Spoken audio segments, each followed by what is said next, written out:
পবিত্র শহর মদিনাতে অবস্থিত একটি ঐতিহাসিক মসজিদ হল মসজিদ আল গামামা।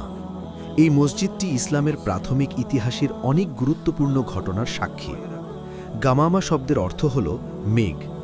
ইতিহাসে বর্ণিত আছে, একবার নবী করিম সাল্লাল্লাহু আলাইহি ওয়াসাল্লাম এখানে বৃষ্টির জন্য আল্লাহর কাছে দোয়া করেন। তখন আকাশে মেঘ জমে এবং বৃষ্টি নেমে আসে। সেই ঘটনার স্মৃতিতেই এই স্থানের নাম রাখা হয় গামামা, অর্থাৎ মেঘের মসজিদ। মসজিদে গামামা মূলত সেই স্থান যেখানে মহানবী মুহাম্মদ সাল্লাল্লাহু আলাইহি ওয়াসাল্লাম ঈদের নামাজ আদায় করতেন।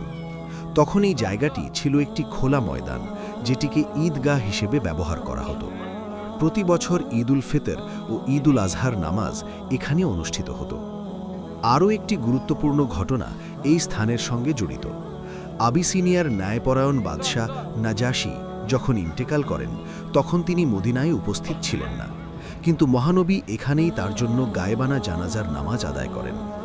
পরবর্তীতে ইসলামের খেলাফত আমলে এই ঐতিহাসিক স্থানটিকে স্মরণীয় করে রাখতে এখানে একটি সুন্দর মসজিদ নির্মাণ করা হয়।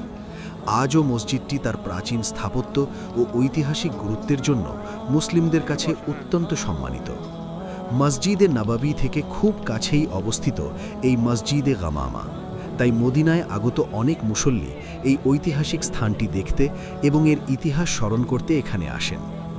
ইসলামের ইতিহাসে ছোট হলেও অত্যন্ত গুরুত্বপূর্ণ একটি স্থান হল মসজিদে গামামা, যেখানে মহানবীর দোয়া, ঈদের নামাজ এবং একটি স্মরণীয় ঘটনার ইতিহাস আজও জীবন্ত হয়ে আছে।